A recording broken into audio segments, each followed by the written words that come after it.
En la palabra con esta enseñanza que nos ocupa en el libro de Zacarías, dándole bienvenido, Zacarías capítulo 9, dándole bienvenida a cada uno de ustedes en el nombre de Cristo Jesús, al discipulado pastoral. Y tenemos hoy como tema el ultimátum de Filistea, Zacarías capítulo 9 y versículo 1 al 6.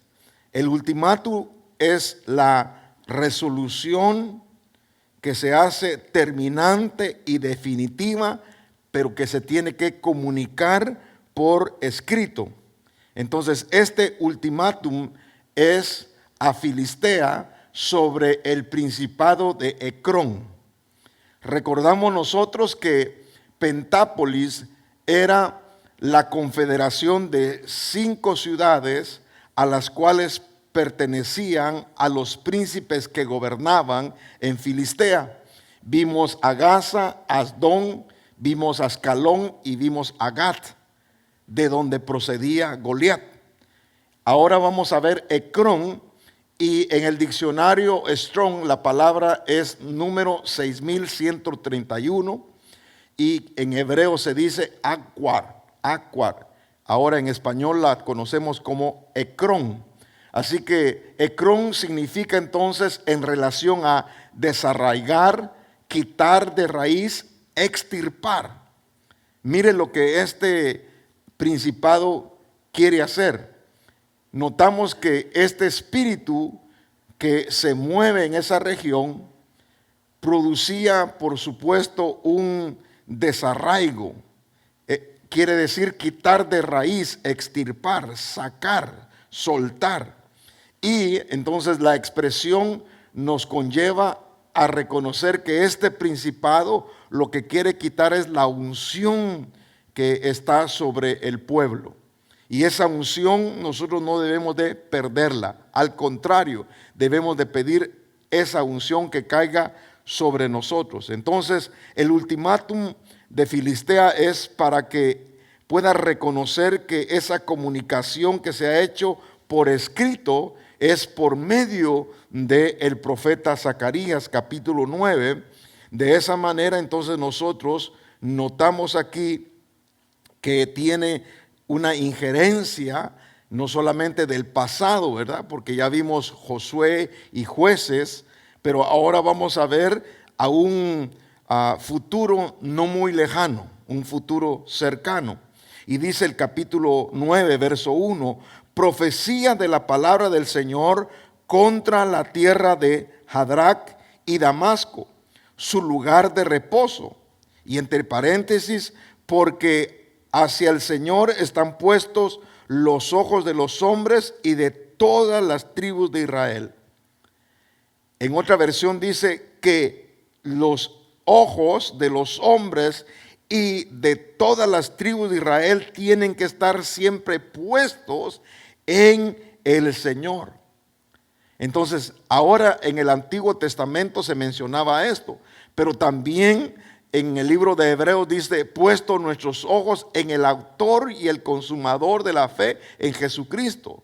Tenemos que tener nuestros ojos en Cristo Jesús y no desviarnos. Es decir, que había una figura en Cantares que le ponía como una paloma y eran ojos que solamente estaban enfocados en su amado. Esos ojos son los que tenemos que tener, y para poder tener esa clase de ojos tenemos que estar ungidos con aceite. Y dice la palabra en el capítulo 3 de Apocalipsis que nuestros ojos tengan colirio para que nosotros podamos ver, ser sensibles a la visión celestial. Así que entonces también Hamat, que linda con ella, y Tiro y Sidón, aunque sean muy sabias. Tiro se ha edificado una fortaleza y ha amontonado plata como polvo y oro como barro en las calles. Y aquí el Señor los despojará, arrojará al mar su riqueza y ella será consumida por el fuego. Porque esta potestad de Ecrón, el principado tenía como sede el templo de Belcebú. Y Belcebú tenía como propósito traer egoísmo, codicia y también, como era una potestad con resentimiento y mucha maldad, ejercía esa influencia sobre los habitantes del principado de Ecrón. Esta ciudad también se llama del nombre del príncipe, la ciudad de Ecrón. Las personas que vivían ahí son los ecroneos. Y se distingue esta ciudad porque era productora de aceite. Y sabemos que el aceite es la representación de la unción del Espíritu Santo. Así que lo que el enemigo quería hacer era desarraigar, quitar de raíz todos los olivos para que no produjeran el aceite, para que nosotros ya no tuviéramos esa unción. Vemos nosotros entonces que se llenó de riquezas y las arrojó el Señor al mar, y ella será consumida por el fuego, las anteriores naciones vecinas. Pero noten el verso 5, menciona: Ascalón lo verá y temerá, también Gaza, y se retorcerá con gran dolor. Lo mismo Ecrón, aquí aparece, lo mismo Ecrón, pues su esperanza ha sido confundida.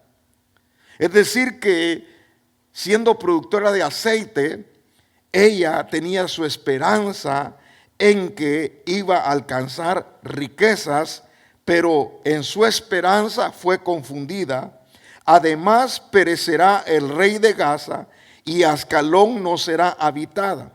Verso 6.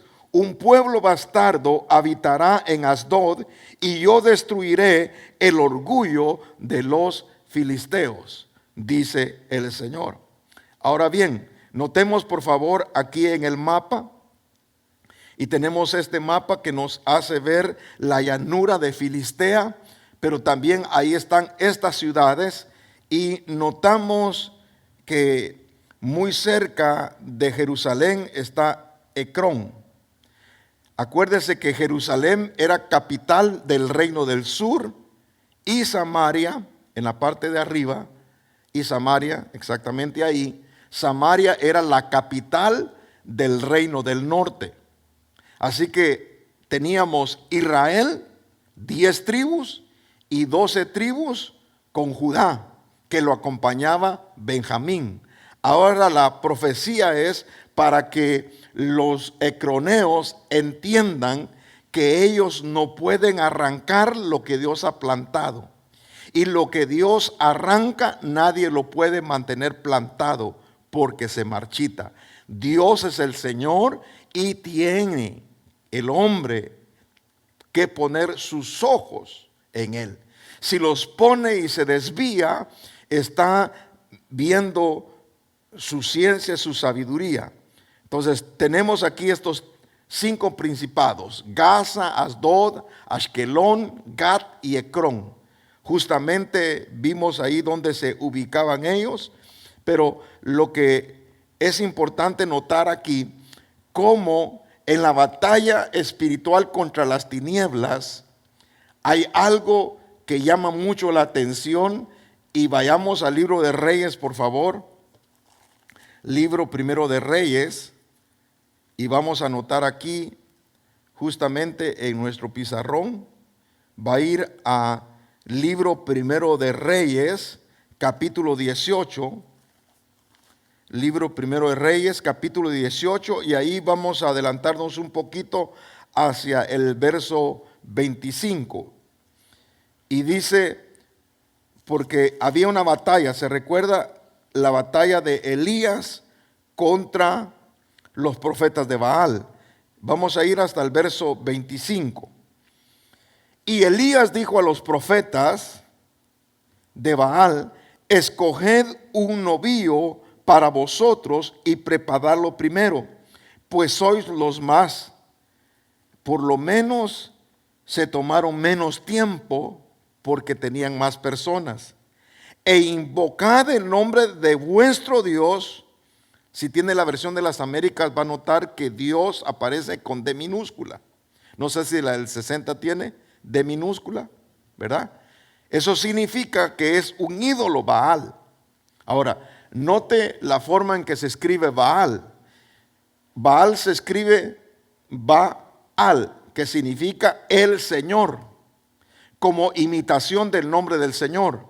El nombre del Señor es tan santo que no se podía pronunciar. Por eso es que se decía solamente Hashem o Yahweh, que más tarde se denominó Jehová. Pero la versión de las Américas respeta la forma en que se escribe originalmente y dice el Señor. Pero ahora viene este personaje apareciendo en el área de Canaán, y había no solamente un culto, sino que habían profetas y hacían toda clase de sacrificio. Ahora, invoquen el nombre de su Dios, pero no le pongan fuego al sacrificio. Entonces tomaron el novillo que les dieron y lo prepararon e invocaron el nombre, aquí sería, e invocaron el nombre del Señor, pero no el Señor, nuestro Dios, sino el Señor de ellos, con D minúscula. Y dice que empezaron desde la mañana hasta el mediodía, diciendo: oh Baal, respóndenos. Note, pero no hubo voz, ni nadie respondió. ¿Por qué? Porque tiene oídos y no oye, boca tiene y no habla. Y danzaban alrededor del altar que habían hecho. Y esta danza era una danza basada en la forma que se había estipulado ceremonialmente. Vueltas alrededor hasta caer en un trance, que empezaban a hablar lenguas pero demoníacas, como jerigonzas, imitando las lenguas del espíritu.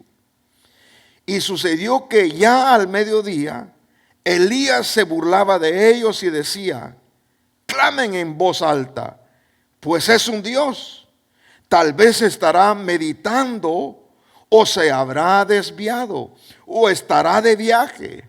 Quizás está dormido y habrá despertado. En otra versión dice: porque quizás tuvo necesidad de ir al baño y está ocupado, no los puede atender.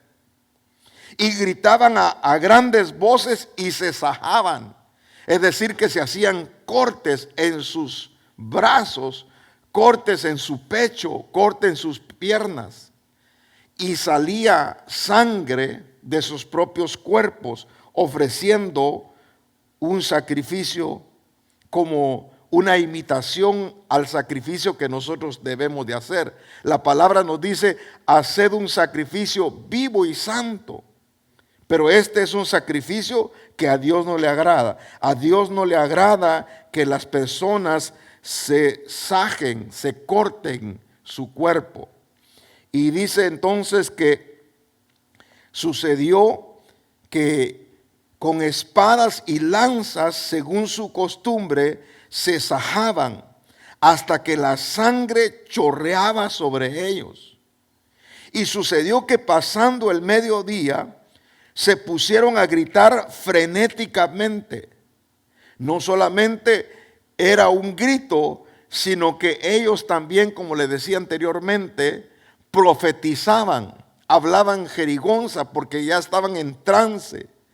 Y hasta la hora de ofrecer el sacrificio de la tarde, pero no hubo voz, ni nadie respondió, ni nadie hizo caso.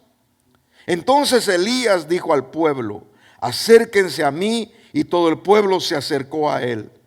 Y reparó el altar del Señor que había sido derribado. Estamos en el tiempo de restaurar el altar al Señor.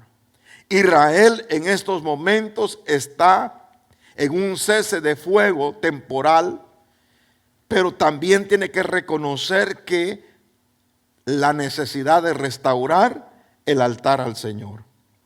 Y dice que el altar había sido derribado. Entonces Elías tomó 12 piedras conforme el número de las tribus de los hijos de Israel, a quien había venido la palabra del Señor diciendo: Israel será tu nombre.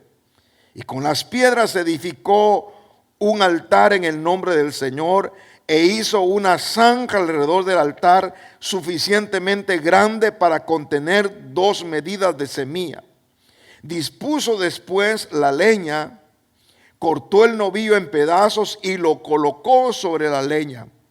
Y dijo: llenen 4 cántaros de agua y derrámenla sobre el holocausto y sobre la leña y sobre la ofrenda.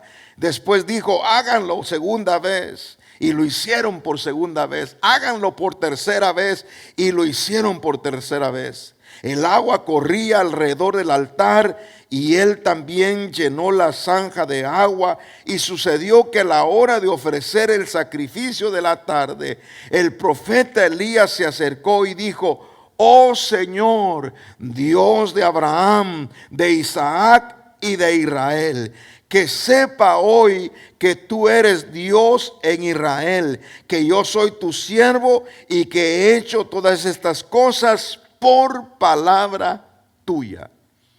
Todos nosotros los siervos del Señor tenemos que hacer las cosas de acuerdo a la palabra que Él habló. Zacarías habló una palabra para Filistea. Zacarías declaró que el día del juicio vendría, porque Dios es un Dios justo. Además, Él es el juez de toda la tierra y dice que juzga con justicia, porque la palabra dice que la paga del pecado es muerte. La maldad, la iniquidad, Dios la juzgará, y el pecado que el hombre comete de idolatría es una ofensa a la santidad de Dios, porque lo están comparando con un ídolo. Lo hacen semejante a un hombre, y Dios no es hombre ni hijo de hombre. Dios no tiene años ni fecha de creación o de nacimiento. Dios es eterno, Dios es espíritu, Dios es amor, pero también dice la palabra que es fuego consumidor. Así que respóndeme, oh Señor, verso 37, respóndeme para que este pueblo sepa que tú, oh Señor, eres Dios y que has hecho volver sus corazones. Entonces cayó el fuego del Señor y consumió el holocausto, la leña, las piedras y el polvo, y lamió el agua de la zanja. Cuando todo el pueblo lo vio, se postraron sobre su rostro y dijeron: el Señor, Él es Dios. El Señor, Él es Dios. Entonces Elías les dijo: prendan a los profetas de Baal, que no se escape ninguno de ellos. Los prendieron y Elías hizo bajar al torrente Sidón y ahí los degolló. Se acabó la idolatría, la perversión, porque no solamente era sajarse, sino que también sacrificar víctimas. En el caso de esta confrontación fueron novillos, pero regularmente ellos ofrecían víctimas humanas. Ahora, notamos que Baal significa el Señor, el que tiene dominio. Eso es lo que significa, el que está al control. Eso significa que Israel estaba cediendo el lugar de Dios, que es el que tiene el control, se lo estaban dando a Baal. Y en múltiples lugares habían diferentes Baales. En el caso de Ecrón era Baal Zebú, y Baal Zebú se conoce como el Señor de las moscas. Ahora note en la parte del pizarrón, notamos nosotros 5 cuadritos alrededor. Esto nos habla de Pentapolis, las 5 ciudades con los 5 principados. Cada uno de esos principados tenía un dios. El dios de Ecrón era el dios Baal Zebub, que significaba Señor de las moscas. Y en el centro tiene ahí el templo, y alrededor del templo ofrecían sacrificios. Ahora, ¿qué es lo que nos habla nosotros las moscas? En primer lugar, una mosca no tiene hogar. Una mosca no tiene un lugar donde ir. La vamos a comparar a una abeja. Es casi similar una mosca a una oveja, a una abeja, casi similar. Pero en el caso de las ovejas son atacadas por las moscas, pero no por las abejas. Ahora, note la diferencia entre una mosca a una abeja. Las abejas tienen un panal donde ellas van, las moscas no. Siendo la mosca sin hogar, no tiene identidad. No sabe de dónde viene, no sabe de dónde va, no sabe quién es.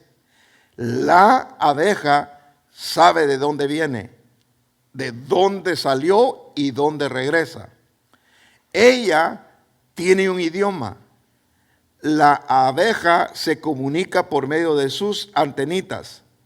La mosca tiene antenas, en la parte de arriba la ve. La mosca tiene antenas, pero no se comunica. Solo lo único que sabe hacer es tocarse sus patas. Y dependiendo qué es lo que hace con sus patas, es lo que hace físicamente. Es muy feo hablar de estas cosas porque la mosca es algo detestable para nosotros los humanos. Sin embargo, en Ecrón adoraban a Baal-zebú. Y Baal-zebú, la forma en el cual era el ídolo, aquí lo voy a poner un poquito más amplio, ahí está Baal-zebú. Era una mosca gigante que le ponían una capa semejante a la de la mosca, una capa dorada. Vestían a la mosca como que si hubiera sido un rey. Y en realidad la mosca es así. Esta es la mosca. Ahora, notamos nosotros que la mosca no tiene cuidado de su descendencia. Ella pone las larvas donde las pueda poner. No le interesa si viven o mueren. La abeja tiene cuidado de sus descendientes. En inglés le llaman offsprings, ¿verdad? Offsprings. Entonces ella tiene cuidado de su descendencia, más la mosca no tiene cuidado. La mosca se enfoca en la suciedad. La mosca se enfoca en cosas muertas y es atraída por olores putrefactos. Hay un veneno que se le agrega agua, allá más que todo en los establos donde están los caballos, donde hay ovejas, ahí ponen esta trampa y tiene un olor a podredumbre, a muerte. Y es ahí donde ellas van. La diferencia de una abeja, la abeja anda entre flores, de un lugar para otro. Y cuando se mancha sus manitas, es el polen que va a llevar a otro para que ahí sea la fertilización. Imagínense qué tan importantes son las abejas para nosotros. Pero hay otro animalito ahí que se llama avispa. La avispa está imitando a la abeja. No es porque no produce miel, no produce nada. Lo único que produce es miedo. Una cosa es el piquete de una abeja y otra cosa es el piquete de la avispa. El piquete de la avispa puede ser hasta mortal. Entonces, ¿para qué el Señor la dejó? Para que nosotros tengamos cuidado de las abejitas. Porque las abejitas son importantes en la agricultura, en el sostenimiento de nuestro cuerpo. ¿Para qué dejó el Señor entonces a las moscas? Las dejó con el propósito de que pueda haber una producción de el abono, porque ella lo que va a hacer es no solamente romper, quebrar la basura y el animal que murió, lo está desmembrando, digamos así, ¿verdad? Y eso va a producir más adelante un abono. Eso es en ciencias naturales. Pero volviendo al tema aquí, dice que está enfocada en suciedad, cosas muertas, y atraída por lo putrefacto, produce y esparce enfermedades y muerte. Ahora, como en el centro de la ciudad estaba el templo, y alrededor del templo estaban las zanjas donde iban a dejar los sacrificios, eso apestaba y se llenaba de moscas. Entonces los hebreos entendieron que a quien estaban adorando es a Baal Zebú, al Señor de las moscas. En el libro segundo de Reyes, capítulo 1, por favor. Ya no voy a seguir con la descripción de la mosca, porque también aprendí qué es lo que hacen con las patitas de adelante cuando se las limpian, qué es lo que está haciendo si se paran. Con las patitas de atrás hacen otras cosas y con la patita de en medio hacen otras cosas. Pero mejor hágale Google. De por sí las moscas, ¿verdad? Terribles. Pero veamos ahí en el capítulo 1 del segundo libro de Reyes. Segundo libro de los Reyes, capítulo 1, y vamos a ir al verso 1. Moab se rebeló contra Israel después de la muerte de Acab, y Ocosías se cayó por la celosía del aposento alto que tenía en Samaria. Volvamos al mapa. Samaria, ¿lo nota ahí? Ahí está Samaria, y aquí está Ecrón. En lugar de irse a Jerusalén, en lugar de adoración, se fue a Ecrón. En lugar de buscar al verdadero Señor, fue a buscar a Baal Zebú. Imagínense. Y Ocosías se cayó por la ventana. La celosía es como lo que le llamamos aquí nosotros screen, ¿verdad? El sedazo que cubre para que no entren esos bichos, ¿verdad? Zancudo, mosca. Y se cayó por la celosía del aposento alto que tenía en Samaria y se enfermó. Y envió mensajeros a los que dijo: vayan a consultar a Baal Zebú, dios de Ecrón, si he de sanar de esta enfermedad. O sea, vayan a preguntarle. Quiero saber, que me diga. Hay gente que dice: voy a leer el horóscopo. Ya había, gracias a Dios que ahora en los noticieros ya no oigo yo que salen esos pseudo brujos, ¿verdad? Aunque hay anuncios en otros lugares, he oído los anuncios, ¿verdad? Los amarres, los desamarres, los amores, desamores, y los fracasados y desfracasados, toda clase de magia. Y dice que el ángel del Señor le habló a Elías Tisbita y le dijo: levántate, sube al encuentro de los mensajeros del rey de Samaria y diles: ¿no hay acaso Dios en Israel para que vayan a consultar a Baal Zebú, dios de Ecrón? Por tanto, así dice el Señor. Eso tiene que llamarnos la atención cuando escuchemos: por tanto, así dice el Señor. No bajarás del lecho al que has subido. A la cama donde estás acostado no te vas a levantar, sino que ciertamente morirás. Entonces Elías se fue. Cuando volvieron los mensajeros al rey, les dijo: ¿por qué habéis vuelto? Ustedes regresaron demasiado rápido. Y ellos respondieron: un hombre subió a nuestro encuentro y nos dijo: id, volved al rey que os envió y decirle: así dice el Señor, ¿acaso porque no hay Dios en Israel envías a consultar a Baal Zebú, dios de Ecrón? Por tanto, no bajarás del lecho al que has subido, sino que ciertamente, ¿qué dice? Morirás. Y era una sentencia.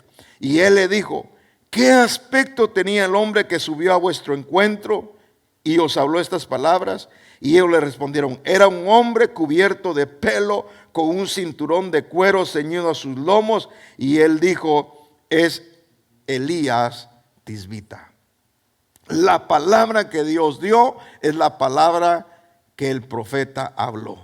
Lo que Dios dice, hay que predicarlo, enseñarlo. Ecrón, entonces, el lugar donde había el cuartel general de Baal Zebú. Ahora, notemos en el marco de el nombre, vaya al Nuevo Testamento, capítulo 12 de Mateo. Entonces le trajeron un endemoniado, el verso 22, ciego y mudo, y lo sanó, de manera que el mudo hablaba y veía.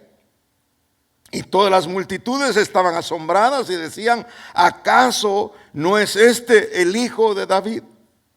Pero cuando los fariseos lo oyeron, dijeron: este no expulsa a los demonios sino por Belcebú, el príncipe de los demonios.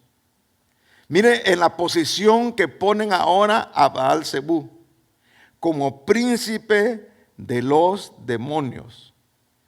Porque según la lectura de otros libros, se da a entender que Belcebú ocupaba el puesto número 7 y era el segundo después de Luzbel.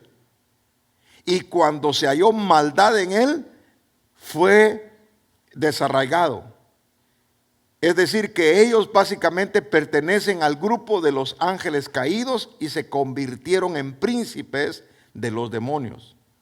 Él es el que trae la influencia sobre el resentimiento, la codicia, el egoísmo. Y eso era lo que dominaba en esta área. Ahora, el Señor les dice, porque los fariseos le reprendieron diciendo: este no expulsa a los demonios sino por Belcebú, el príncipe de los demonios. Y conociendo Jesús sus pensamientos, les dijo: todo reino dividido contra sí mismo es asolado, y toda ciudad o toda casa dividida contra sí misma no se mantendrá de pie. Y si Satanás expulsa a Satanás, está dividido contra sí mismo. ¿Cómo puede entonces mantenerse en pie su reino? Y si yo expulso los demonios por Belcebú, ¿por quién los expulsan vuestros hijos? Por tanto, ellos serán vuestros jefes o vuestros jueces. Pero si yo expulso los demonios por el Espíritu de Dios, entonces el reino de Dios ha llegado a vosotros. ¿O cómo puede alguien entrar en la casa de un hombre fuerte y saquear sus bienes si primero no lo ata? El atar al hombre fuerte es importante para la liberación de las personas que han caído bajo la influencia de los demonios.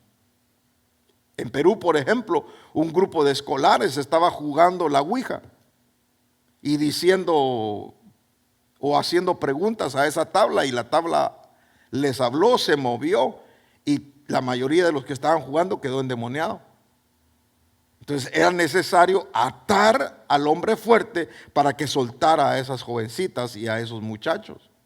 No son simplemente juegos de aquellas Pokémon, no solamente tarjetas, sino que también vienen juguetes, vienen cosas que la persona pudiera decir es insignificante. No, tienen significancia. Las muñecas, los muñecos, los juegos, todas estas cosas. Ahora, si pudiéramos ver nosotros la cantidad de videojuegos que los muchachos se conectan por línea, no solamente de matar, no solamente de hacer cosas violentas, sino que se dejan endemoniar. Belcebú apareció cuando yo estaba buscando a una gráfica de Belcebú, apareció en un juego. En un juego. Imagínense, el muchacho puede pelear contra Belcebú, y para poder enfrentarlo tiene que tener el apoyo de otro demonio más grande. Y es ahí donde ellos sin querer están siendo influenciados espiritualmente. Entonces dice que el hombre fuerte tiene que ser atado. El que no está conmigo está contra mí, y el que no recoge conmigo desparrama. Por eso os digo, todo pecado y blasfemia será perdonado a los hombres, pero la blasfemia contra el Espíritu no será perdonada. Y cualquiera que diga una palabra contra el Hijo del Hombre se le perdonará, pero al que hable contra el Espíritu Santo no se le perdonará, ni en este siglo ni en el venidero. ¿Por qué? Porque si se contrista el Espíritu Santo, ¿quién nos puede llevar a Cristo? Si nosotros venimos a Cristo fue porque el Espíritu Santo nos redarguyó.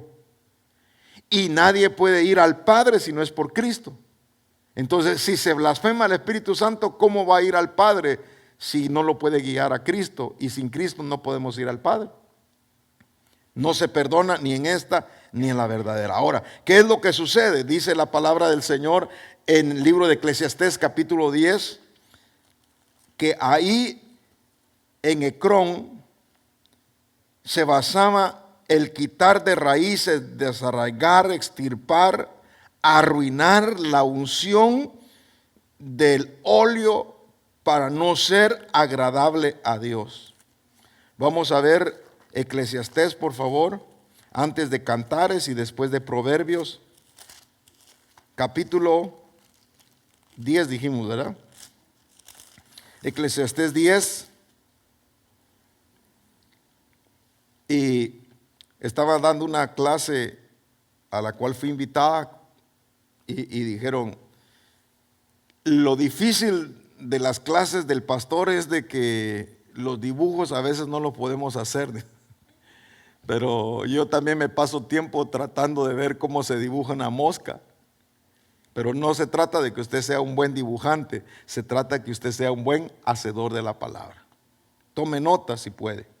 Verso 1. Las moscas muertas hacen que el ungüento del perfumista dé mal olor. Un poco de insensatez pesa más que la sabiduría y el honor. ¿Qué es lo que viene a hacer Balsebú? Balsebú quiere echar a perder el ungüento, el perfume, la unción, porque lleva como ingrediente aceite. Aceite perfumado. ¿Para qué? Como nosotros podemos ofrecer al Señor un sacrificio, ese perfume contaminado es un fuego extraño. Y eso es lo que el enemigo quiere hacer. El enemigo quiere hacer principalmente arruinar la unción del óleo para no ser agradable a Dios. Algo más, dice también, estorba el sacrificio a Dios. Éxodo capítulo 8, por favor. Segundo libro de Moisés, capítulo 8, y vamos a ir al verso 24.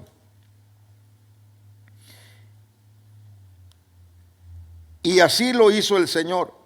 Y entraron grandes enjambres de moscas en la casa de Faraón y en la casa de sus siervos. Y en todo el país de Egipto la tierra fue devastada a causa de los enjambres de moscas. Entonces llamó Faraón a Moisés y a Aarón y dijo: id, ofreced sacrificio a vuestro Dios dentro del país. ¿Qué era la petición de Dios? Saca al pueblo. ¿Para qué lo vas a sacar?, le dice Faraón. Es que tenemos que ir a adorar. Y él dice: no, yo les voy a dar permiso, pero que adoren aquí. No, es que este mundo es un lugar temporal. Nosotros nos dirigimos a la ciudad celestial. Esto solamente es un, entrenamiento que estamos teniendo cuando adoramos, porque llegará el día en que lo vamos a hacer cara a cara. Nos postraremos delante de su presencia y adoraremos. Ahora, en esta cuarta plaga vienen las moscas, y entonces Faraón le dice: vayan y ofrezcan sacrificio, pero aquí en el país. Pero Moisés respondió: no conviene que lo hagamos así, porque es abominación para los egipcios lo que sacrificaremos al Señor nuestro Dios. Porque lo que se sacrificaba era corderos. Y para que hubieran corderos, necesario era que hubieran pastores. Y para un egipcio ser pastor era una abominación. Así que le dice él: por ninguna manera podemos nosotros sacrificar a nuestro Señor acá. Si sacrificamos lo que es abominación para los egipcios delante de sus ojos, no nos apedrearán. Eso fue algo que Faraón reflexionó. Entonces le dice Moisés, verso 27, andaremos una distancia de 3 días de camino en el desierto. Y esto en el lenguaje espiritual significa que nosotros tenemos que estar separados del mundo a 3 días. ¿Y qué fue lo que pasó en 3 días? Cristo resucitó. Entonces nosotros tenemos que tener nuestra vista en Jesucristo. Fíjese que la mosca, también un detalle, nosotros vemos los 2 ojos, ¿verdad? Pero ella no solamente tiene 2 ojos, ella tiene cientos de ojos con los cuales ella puede percibir. Y con eso, por eso es que la mosca le den por donde le quieran dar, rápido detecta porque tiene múltiples ojos, sensores, pues no ojos, sino sensores ópticos, pues es la palabra. Y capta rápido, pero ¿dónde le va a venir el chancletazo? Ahora, note entonces que ellos dicen, nos tenemos que separar del mundo de Egipto, camino de 3 días. Allá podemos ir a camino de 3 días. Déjanos ir para que podamos adorar a una distancia de 3 días en el camino del desierto. Y ofreceremos sacrificios al Señor nuestro Dios, tal como Él nos manda. En otra versión dice, tal como Él nos ha dicho.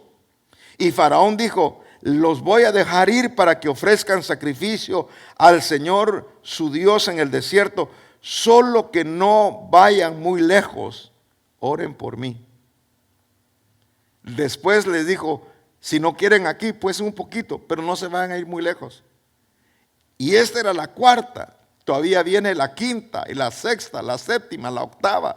Y les dijo, vayan pero solo los hombres, dejen aquí a las mujeres y a los niños. Mire, con el diablo no se hacen negocios. Se le da una uñita al diablo y el diablo se agarra la mano. Se le da la mano y se agarra el pie. Se le da el pie, se agarra el cuerpo. Al enemigo no se le puede negociar. Ahí es 0 negociaciones con el enemigo.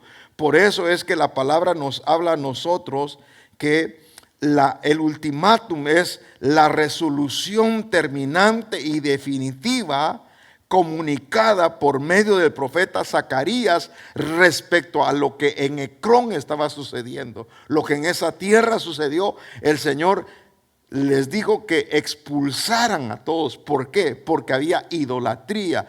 Ellos habían contaminado la tierra y era necesario que la tierra fuera limpiada. Prosigamos en el verso número 29.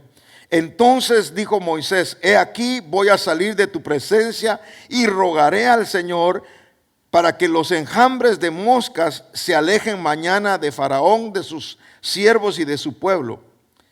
Pero que Faraón no vuelva a obrar con engaño, no dejando ir al pueblo a ofrecer sacrificios al Señor. O sea, ya conocía el corazón de Faraón Moisés. Le engañaba una y otra vez. Se arrepentía, más bien era remordimiento. Decía, sí, bueno, pues ya que la plaga está fuerte, váyanse ustedes. Y así hacía las negociaciones. Y salió Moisés de la presencia de Faraón y oró al Señor. Y el Señor hizo como Moisés le pidió y quitó los enjambres de moscas de Faraón, de sus siervos y de su pueblo. No quedó ni una sola mosca, pero Faraón volvió a endurecer su corazón esta vez y no dejó ir a su pueblo. Con el enemigo no se hace negocio. Con el enemigo no se puede pactar. No hay alianzas que él mantenga, porque es padre de mentira. Ninguna verdad puede salir del enemigo. El enemigo lo que quiere es tener a la iglesia dentro del mundo. Y nosotros hemos sido llamados a salir del mundo. Y el salir del mundo significa esos 3 días. Cristo murió, fue sacrificado como un cordero. Él llevó nuestras enfermedades, Él llevó el castigo de nuestra paz, y por sus llagas hemos sido sanados. Entonces, al tercer día dice la palabra que resucitó. Todos los dioses y todos los ídolos, ninguno de ellos ha muerto y resucitado. Todos murieron, algunos ni existieron, que es mitología. Por ejemplo, nosotros en el pueblo maya hay el dios de la guerra y el dios del sol, el dios del maíz. Para cada necesidad hay un dios. De lo mismo vino el enemigo y metió a través del imperio romano el día de Santa Bárbara. ¿Y quién es doña Bárbara? Pues es doña María. ¿Y quién es doña María? Pues es Astarot. Imagínense, Acera, Diana de los Efesios. Y lo tienen también en los musulmanes, la señora de Fátima, la señora Lupita en México es la Montserrat de los españoles, o la Caridad del Cobre en Cuba. O sea, nombres le cambiaron de acuerdo a la población, de acuerdo aún hasta la raza, la piel, el color de piel, porque no se sujetaban los aztecas y los toltecas, no se sujetaban a los españoles, y les mostraron a la de Montserrat y dijeron: muy blanca, nosotros queremos una virgencita color canela, y le hicieron la réplica exacta de una mujer indígena, y ahí entonces sí creyeron y siguieron con el mito que no se ha verificado. Aún personas que estaban custodiando la leyenda esa de este señor que encontró pues esas rosas, ¿verdad? Le apareció, que a propósito vi un anuncio ahí, la rosa de no sé quién, que hace milagritos. No hacen, nadie hace milagros. No hay rosa que haga milagro, no hay agua que haga milagro, no hay nada que haga milagro. Solamente Dios hace milagros. Solamente al Señor hay que servir y solamente al Señor hay que adorar. Amarás al Señor con toda tu mente, con todo tu corazón, con todas tus fuerzas, con toda tu alma. Solamente a Él servirás. Ahora dice entonces que se reveló el corazón de Faraón y no los dejó ir. Ahora, notemos también, por favor, que trata de tomar lo más precioso de nosotros. En este caso, lo más precioso para Israel es Jerusalén. Jerusalén, en el libro de Isaías, el profeta, por favor, vamos. Nadie se vaya a ofender por lo que hemos estado hablando, porque es la verdad. El custodio alemán, allá en la vía, cerca del Distrito Federal, él hizo un documento en la revista Proceso, en el cual escribió exactamente las cosas que él le parecían que no eran exactas, para dejar de engañar al pueblo. El pueblo, al ignorar la verdad, se hace esclavo de aquellos que le interpretan la palabra.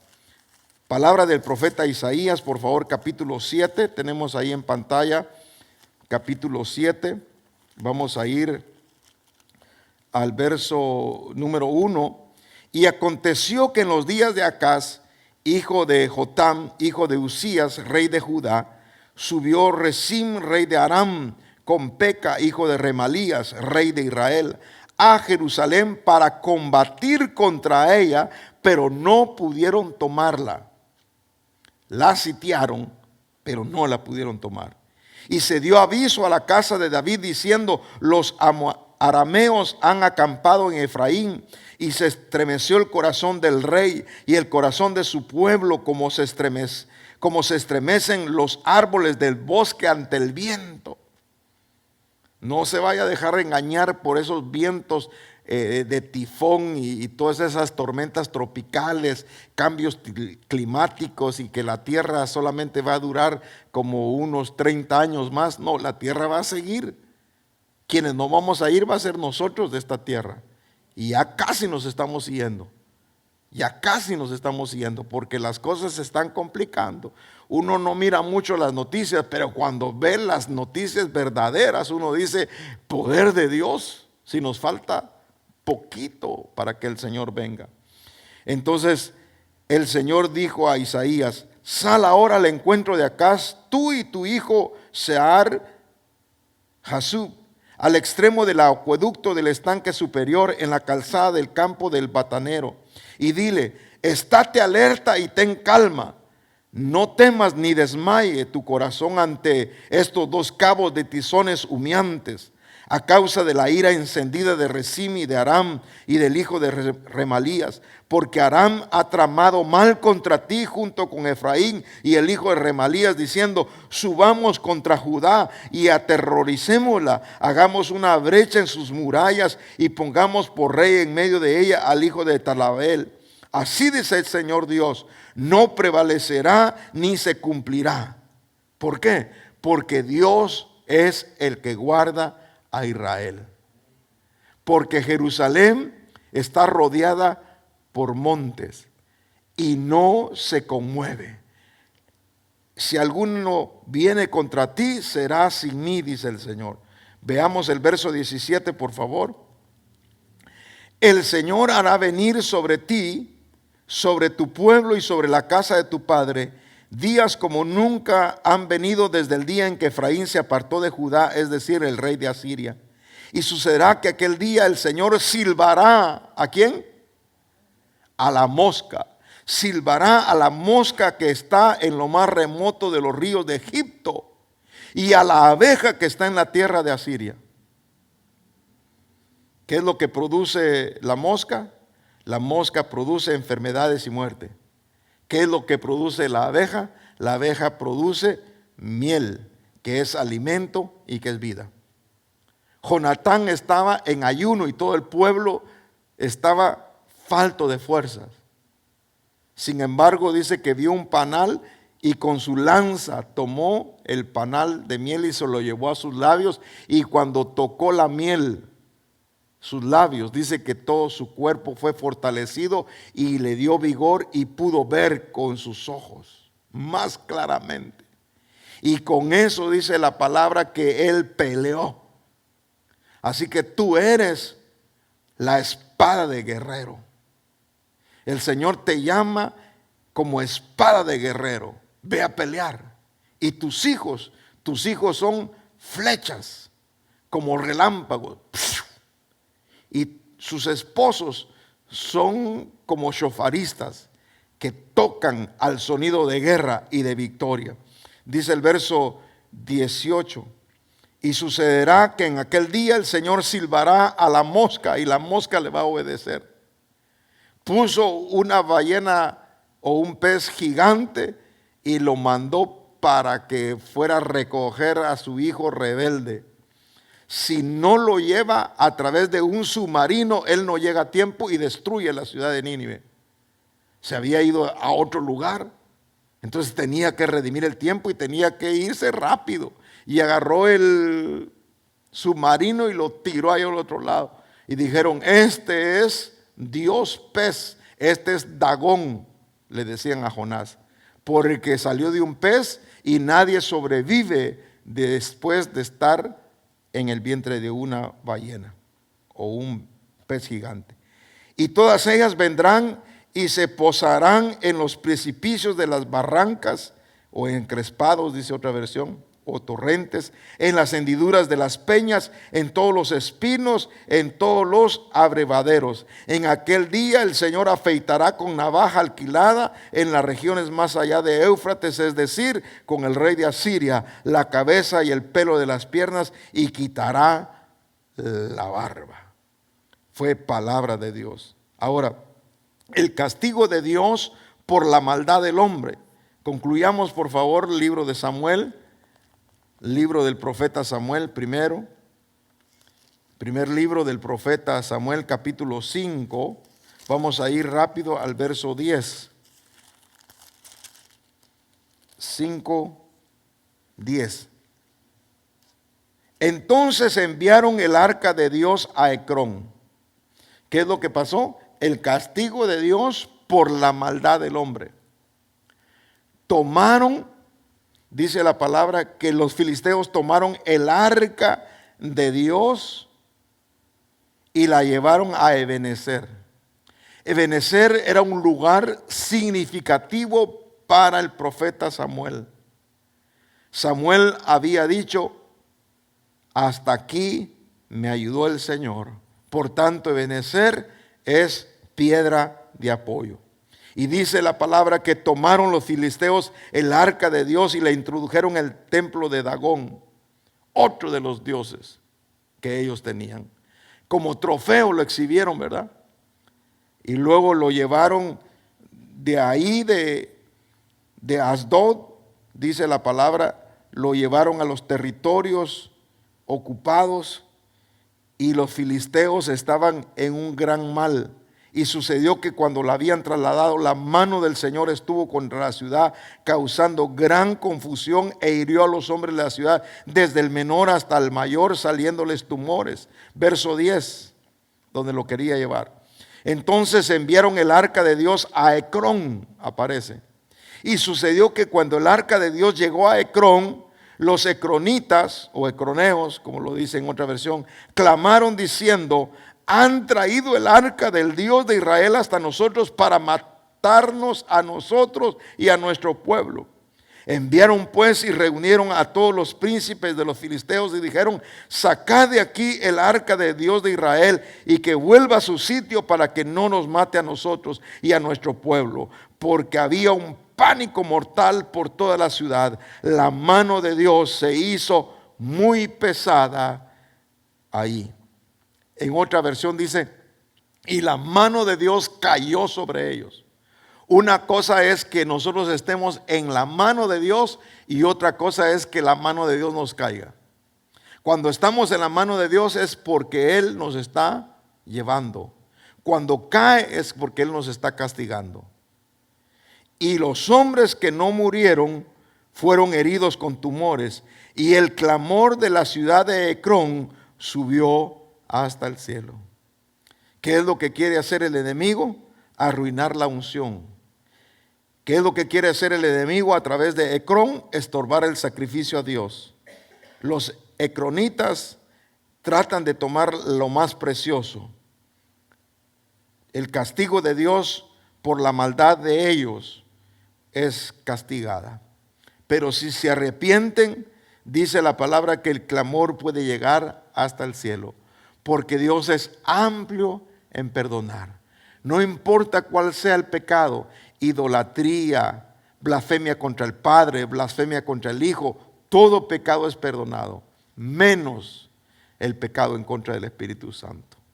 Así que hoy podemos pedir la protección por Israel, podemos pedir protección por todas las naciones de la tierra, porque en Abraham serán benditas todas las familias de las naciones de la tierra.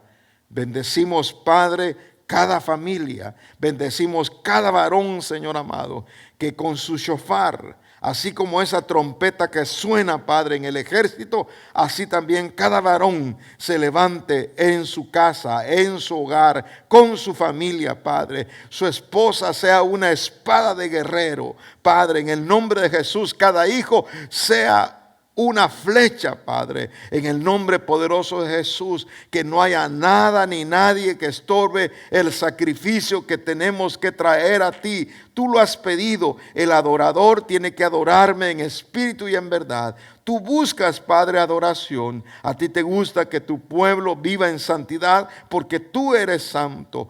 Padre, apreciamos tu presencia en este lugar. Así como el profeta Elías restauró el altar, así también nos conviene a nosotros mantener restaurado el altar a ti, Padre. Que no suba sacrificio extraño, ni fuego extraño, ni ni nada extraño, Señor, para no ser consumidos. Padre, en el nombre de Jesús, haya perdón de pecados, haya sanidad a los cuerpos enfermos, haya liberación a los oprimidos.